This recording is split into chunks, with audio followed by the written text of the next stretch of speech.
बात तब की है जब वनराज बाली और असुरराज रावण में युद्ध छिड़ गया था। बताया जाता है कि बाली ने अपने वरदान के बल से रावण को अपनी कांख में 6 माह तक दबाए रखा था। अंत में रावण ने उससे हार मानकर उसे अपना मित्र बना लिया था। इसी युद्ध के बाद बाली का घमंड आसमान छूने लगा था। अपनी ताकत के नशे में चूर वाली यहां वहां लोगों को चुनौती देता रहता था। एक दिन ऐसे ही वन में चिल्ला रहा था, कौन है यहां जो मुझे हरा सकता है? किसी ने मां का दूध पिया है तो मुझसे मुकाबला करे। हनुमान जी उस वन में तपस्या कर रहे थे और अपने आराध्य भगवान राम का जाप कर रहे थे। वाली के चिल्लाने से उनकी तपस्या में खलल पड़ा तो उन्होंने वाली से कहा, वानरराज, आप अति बलशाली हैं, आपको कोई नहीं हरा सकता, लेकिन आप इस तरह चिल्ला क्यों रहे हैं? इस पर बाली भड़क गया। उसने हनुमान जी यहां तक कि भगवान राम को चुनौती दे दी। राम जी का मजाक उड़ाता देख हनुमान जी को गुस्सा आ गया।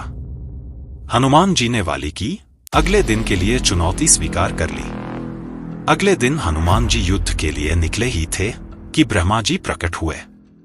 उन्होंने हनुमान जी को समझाने की कोशिश की कि वह बाली की चुनौती स्वीकार न करें।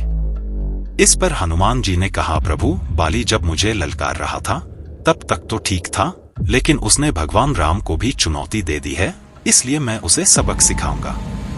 अगर मैं पीछे हट गया तो दुनिया क्या कहेगी? इस पर ब्रह्मा जी ने कहा, ठीक है, आप युद्ध के लिए चले जाओ, लेकिन अपनी शक्ति का 10वां हिस्सा ही लेकर जाओ। शेष शक्ति अपने आराध्य के चरणों में अर्पित कर दो। दंगल से लौटकर यह शक्ति आप हासिल कर लेना। हनुमान जी मान गए और अपनी शक्ति का 10वां हिस्सा लेकर दंगल के लिए चल पड़े। दंगल के मैदान में कदम रखते ही वरदान के मुताबिक हनुमान जी की शक्ति का आधा हिस्सा बाली के शरीर में चला गया। इससे बाली के शरीर में जबरदस्त हलचल शुरू हो गई। उसे लगा कि ताकत का जैसे कोई समंदर हिलोर ले रहा हो। चंद पलों में बाली को लगा मानो उनके शरीर में नशे फट जाएगी, रक्त बाहर निकलने लगेगा।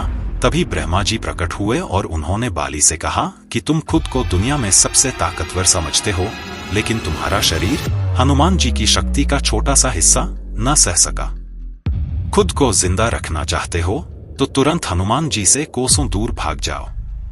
बाली ने ऐसा ही किया और बाद में उसे आभास हुआ कि हनुमान जी उससे कहीं अधिक ताकतवर हैं। उसने हनुमान जी को दंडवत प्रणाम किया। तो दोस्तों, आज के लिए बस इतना ही। मिलते हैं एक और खास वीडियो के साथ।